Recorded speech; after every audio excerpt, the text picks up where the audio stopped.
Hey there folks, it's me, James again. Right now we're working on test number 1, section 3, and this is part 3 I believe. We're going to do problems 7, 8, and 9. Alright, let's get right into it. Alright, problem number 7. If 3x squared equals 4y equals 12, what is the value of x squared times y? Alright, so just like most problems, I'm going to quickly make note. Let me get my yellow here. Quickly make note of what it's giving us. Well, alright, it's giving us this double equality, right? It's giving us the relationship between 3x squared and 4y, obviously, and it's giving us a relationship between 4y and 12. 4y is equal to 12. And then the third thing here, and probably what's going to be very important, is that 3x squared is also equal to 12. Sorry, that's kind of hard to see. I'll write this out. We can basically break down this double equality into 3 separate statements. We can say that 3x squared is equal to 4y. I'll get some other color. We can say 4y is equal to 12. And our final statement, I guess I'll just go with standard white.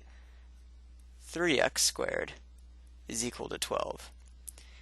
And you see how we did that, right? Because if 3x squared is equal to 4y and 4y is equal to 12, using some transitive property, we can just swap this 3x in right here to get our final statement.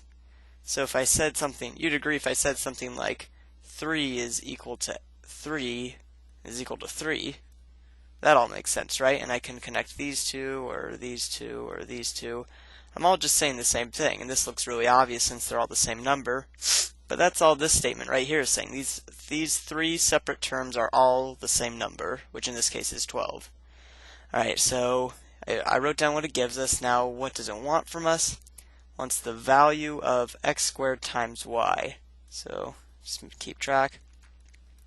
It wants, or I guess I'll do a colon, wants x squared times y.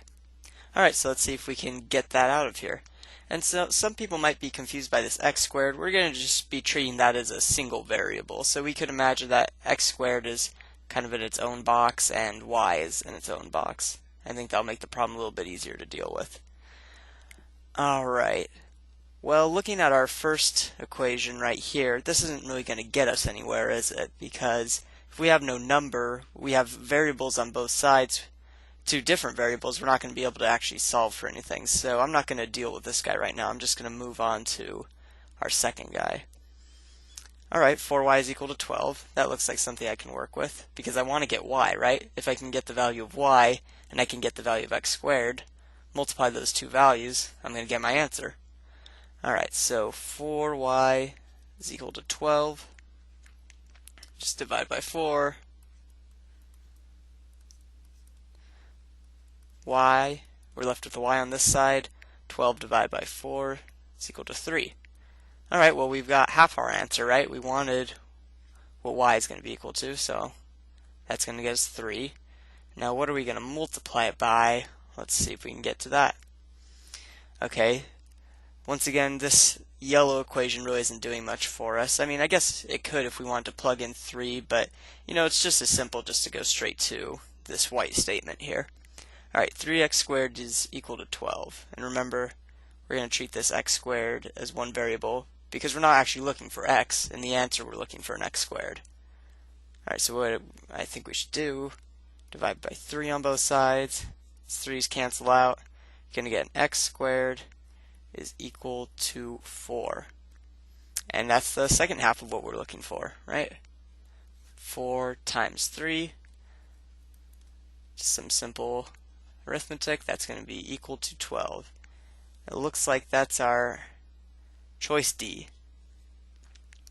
Alright, makes sense. Moving on. Okay, alright, well I've done my best attempt to kind of recreate the diagram they had in the book here. Basically what we're looking at here is we have this really large circle, and largest. Got this large circle here, and in it we have circle B, circle C, and squished in between them we got circle A. I tried to keep them different colors so that we can keep track of them. Alright, let's figure out what we're supposed to do. In the figure above, the circles are tangent as shown, and the center of circle A is also the center of the largest circle. Alright, so you may not be familiar with these are some more geometric terms here. When it says that the circles are tangent, that means that they're just going to be hitting at one point. So these circles aren't really overlapping, there's no chance of that. They are basically as far away as they can be, but still touching at this one single point. So that's going to help us if we want to calculate distance, because if these were overlapping, it'd be much harder to get a distance for them. Alright, so they're tangent as shown, and the center of circle A is also the center of the largest circle. So right here, we have the center of A, and it's also telling us that's the center of this much larger white circle that I've named largest. Alright, what else does it give us? If the radius of circle A is 2, alright, so let's keep track of that. And I'll just briefly go over what it means to be a radius versus a diameter, because those terms come up a lot in the SAT. Alright, let's just imagine here we had a circle.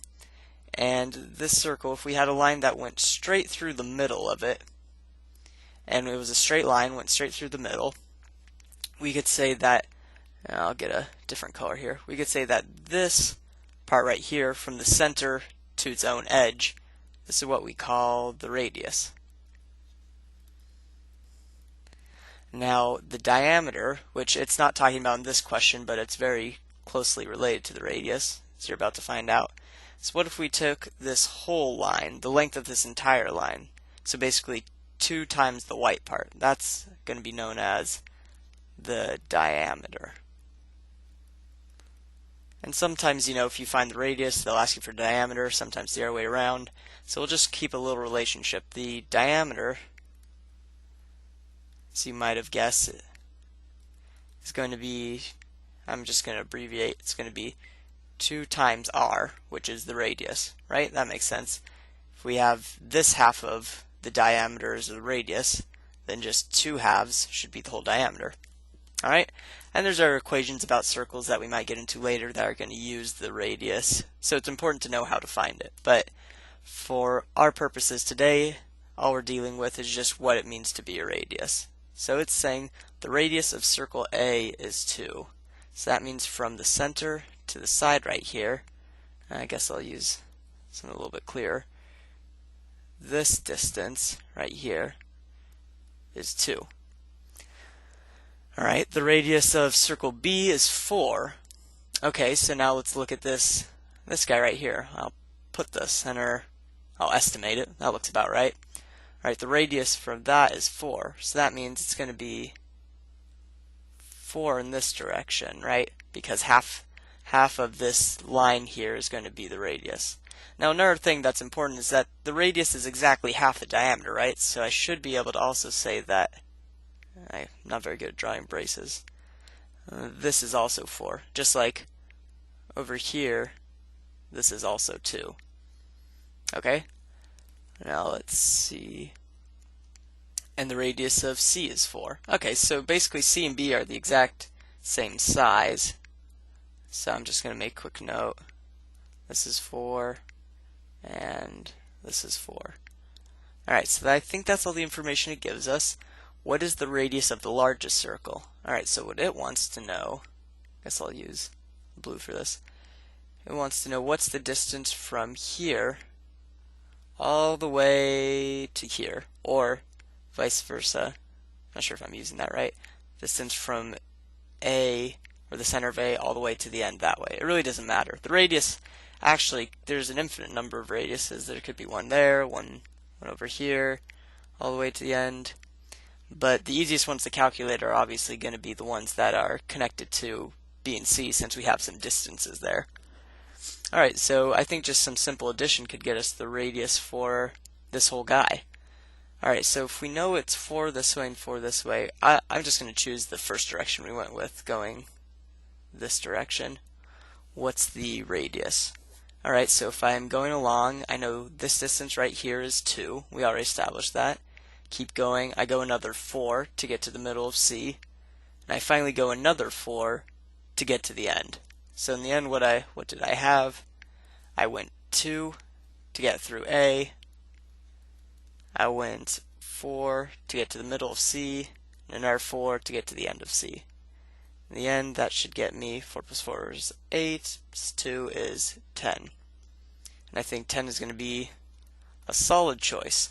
Well, let's just make sure if we go the other way, we're going to be going to 4, 4 again. Alright, so it's going to be exact same. It would have been the exact same thing if we'd gone with B. We just happen to go with C. It really doesn't matter. So I believe D. Oh, look, D again is our correct choice. Alright, sweet. Let's go on to our final problem. Okay, in the figure above, tick marks are equally spaced on the number line. What is the value of x? Alright, so I tried to recreate the number line here, and I know these aren't exactly equally spaced as the question suggests, but we'll just have to use our imagination if you don't mind. Alright, so these tick marks here, it says are equally spaced. What is the value of x? So it wants us to find basically at this tick mark, that I guess already has an arrow, but that tick mark right here, what number should we be at? Alright, so let's just see in general what this question means. Let's say I started with the number 1. Alright, that was my first number. I know here we're starting with 2, but just as an example, let's say we started with 1. There's a blank, and there was a 4 here. Well, I think intuitively most people can see, well, okay, obviously this has to be 2 and this has to be 3 if each space has to be an even jump, right? Or has to be an equal jump. So we jump 1 every single time, right? Alright, so now all we're doing is applying that same thinking, just kind of to a larger scale. So we have to see, alright, a mechanical way that we kind of were able to figure this example out, I'll just kind of redraw it here a second, is that we know we started at 1 and ended at 4, and how many jumps did we end up making? Well, we made 1, 2, 3 evenly spaced jumps to 4. So a mechanical way of thinking about it is you would just take what the end point is, in this case 4, minus what the beginning was, which is 1, and you would divide that by the number of jumps you took total. So how many jumps did we take? 1, 2, 3. Got 3 jumps. In the end, that's going to get us 3 over 3, which equals 1. Now what does that tell us? Well, that tells us exactly what I wrote up here in orange, is that each jump is going to be exactly one number. So the next jump would be plus 1, so that would get us 2. The next jump would be plus 1, that'd get us 3. Next jump, we already know, is going to get us 4. So that's basically the way these work mechanically. It's better to just kind of see it and be able to understand it, but in a tight spot it helps to, and especially when we're dealing with these numbers that are farther apart, you might not be able to see it as easily, so it's good to have some mechanics on your side. Alright, so let's just go through the same process. Let's think for a minute, how many jumps are we having to take here? Well, if we start at 2, we're going 1 to that first tick mark, 2 to the second, 3, 4, 5. So we made 5 jumps to get from 2 to 42. Alright, so let's do our process. We have 42 minus 2. And let's see, we made 5 jumps. Is that what I said? 5 jumps. 42 minus 2, 40. How many jumps? 5. We end up with a gentleman's 8. Alright, so now once again we have to remember, what does this 8 mean? Well, this means every jump I'm basically adding 8 to 2 to get to my next value. So I'll just write in here, I guess, write it in orange again. So 2 plus 8 would get us 10, plus another 8 should get us an 18, plus another 8 should get us a, what was that, 26, 34, 42. And that's just a quick way to check yourself as you add up all the way to 42. Alright, that worked. We made 5 jumps. Each one was 8 steps. Or each one we added 8. And we were able to successfully get to 42 in 5 jumps. Okay, so now let's just see, what was our x? X was only after 2 jumps. And after 2 jumps, I believe we got 18 was our value. And looking at it, looks like that's an answer. That's always reassuring. So again, The answer for number 9 is going to be D. Thank you very much. I hope you enjoyed this video. Stay tuned.